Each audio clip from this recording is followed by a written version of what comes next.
welcome to the second episode of the Pinch Pumpkin series. In today's episode, I'll be teaching you how to create the sections of your pinch pumpkin. So you've already created the sphere in the last episode, and if you haven't, head back to episode 1 to make sure you're caught up. But you should already have the sphere. So today we'll be working on the shape of your pumpkin and how to achieve that, and how to add those rounded sections of your pumpkin. And I'd like to start by showing you 2 good examples and 2 examples of things to avoid for this project. So here are 2 well done examples. So you can see that each of these sections is very rounded. It doesn't have like any corners. You can see that it's a unique shape. It's got an interesting indent where the stem is connected. It kind of like goes down into the pumpkin. It's not just a perfect circle. Same with this one. You can see that the shape is really quite interesting. All of the corners have been rounded out, so you don't see any little lines left over essentially. And what you would see lines left over from would be using the paintbrush that you'll see in the steps I'm about to show you in the rest of this video. You actually do take the handle of a paintbrush and press it into your project to create these sections. And so it's sort of like a rocking motion where you're adding in these lines. But the problem is that oftentimes students will leave these corners, and so they won't actually like take the time to take their thumb and push that corner down and kind of relocate the clay into the center of that section. And so this is a mistake. That's something that you will get marked down for, because first of all, they didn't press their paintbrushes in far enough, so it's just like barely even changing this surface at all. And second, they left the corners, which is really unfortunate. So this is something that you should be avoiding. And this is also something that you should be avoiding. So it's a little of the opposite problem. They went a little too far into their pumpkin. And you can see some spots actually like got pretty close to poking all the way through. So that's something that I would like for you to just keep in mind and avoid, is that you don't want to poke all the way through your sphere as you're rocking through these. So they did add really deep grooves, which isn't a terrible thing. It's good to have deeper grooves. You don't want to have them be too shallow, but I'd say somewhere in between these 2 would be great. Something else that was I think an area that this student could have improved on is the sections have corners. So you can see that there's like a corner edge along all of these different sections, and that's a really simple fix. It just takes a little bit of time to actually go through and do this, but for each one they would have needed to push that clay into more of the center of each of these sections. So again, we'll end with just looking at these 2 good examples so you can see that these sections are nice and not too far in, not too shallow. The middle of each of these sections is nice and rounded, and the shape is interesting. So those are things that we are going for with today's lesson. So let's get started.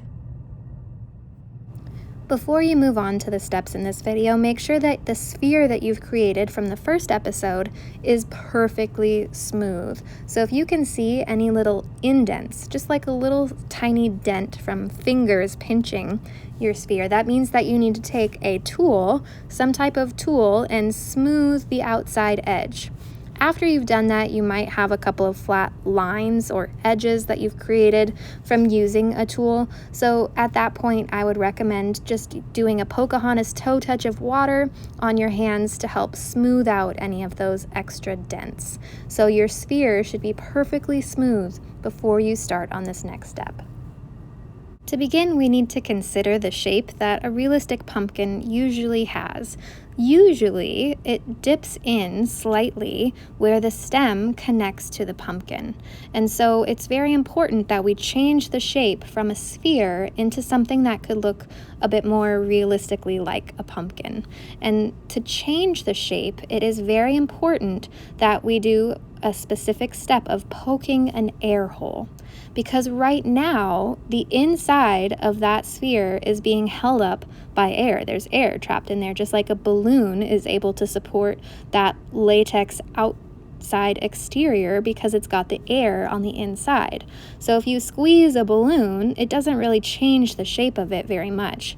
And that is what would happen with your clay project. So to help release that air, we poke an air hole so that we can change the shape of your pumpkin without essentially popping your sphere. Because if you try to change the shape without poking a hole, the chances of it popping or busting a seam where you joined those two pinch pots together is very high. So as you can see, I'm just trying to play around with the shape of my pumpkin. I'm rolling it, I'm squeezing down the top, trying to think through what shape I would like it to be. This is where you should consider whether you want to have a tall pumpkin, a short and squatty pumpkin, a skinny pumpkin. It is really just a personal preference. Once you have the basic shape created, that's when you're going to start working on the indents that you'll see at the top and bottom of a pumpkin. On the bottom, you typically don't have that deep of an indent because it's sort of the flat surface where it's resting, right? So I used my thumb to just very slowly start pressing down into the center.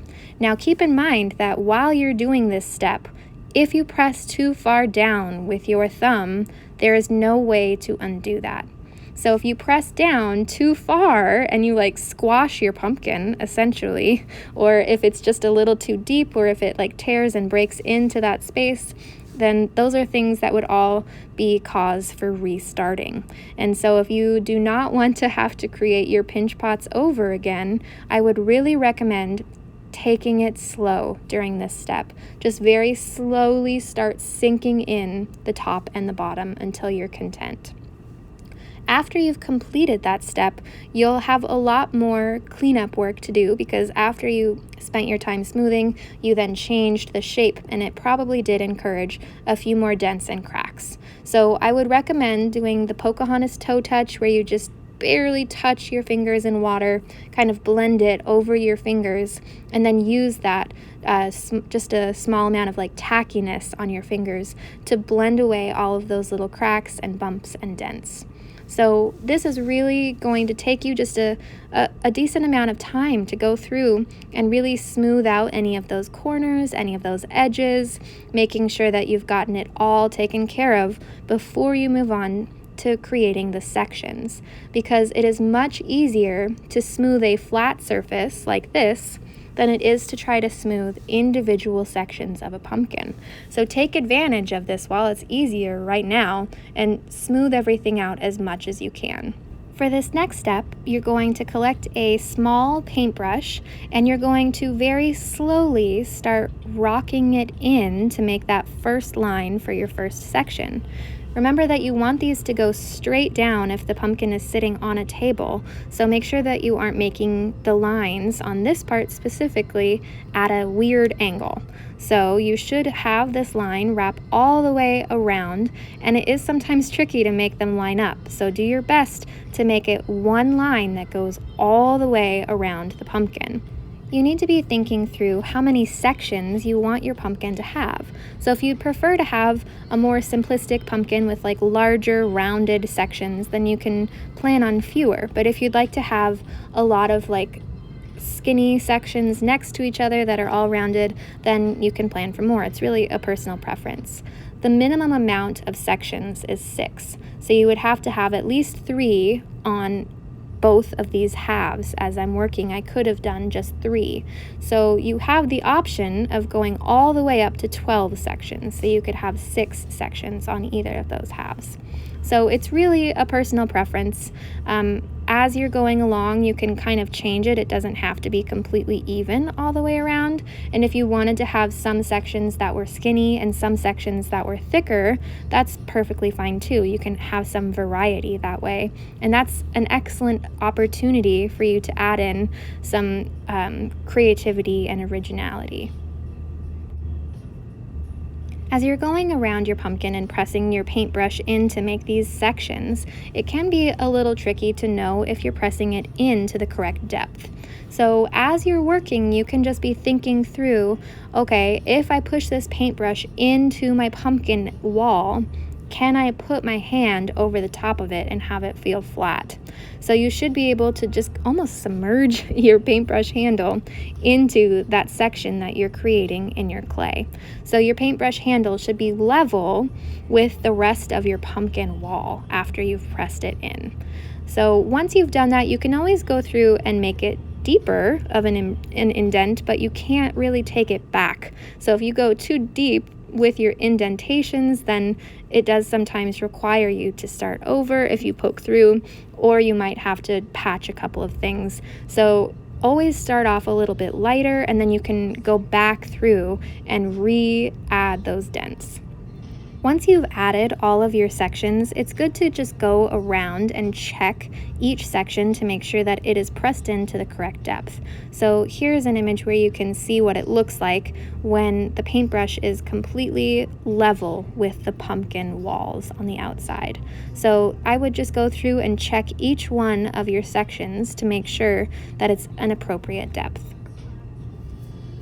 The next step is to use the Pocahontas toe touch method of collecting just a very small amount of water, rubbing it into your hands, and then using that small amount of tackiness to help you control and manipulate the clay just a little bit more. If you're working with too much water, then it's going to just smear around on that edge, and you won't actually be able to change the shape very easily because it's just kind of slidey. So what we're doing instead is using a small amount of water so that it creates a tacky feeling on our finger that we can use to kind of move the clay around.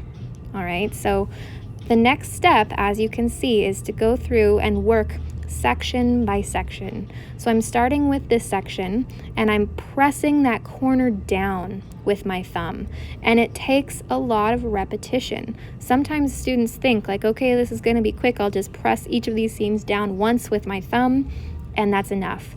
And it is very clear in the projects of those students that that is not going to lead you to a successful project.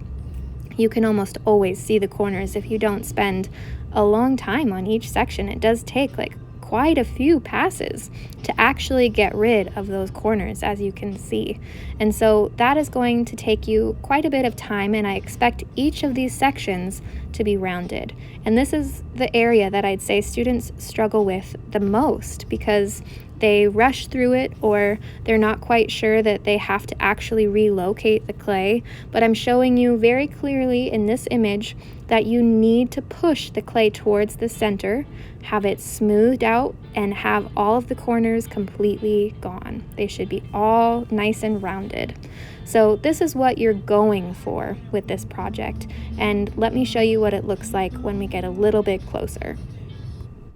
So this is what it looks like when all of your corners are pushed down and when you've taken a very long time to smooth everything out the way that you should.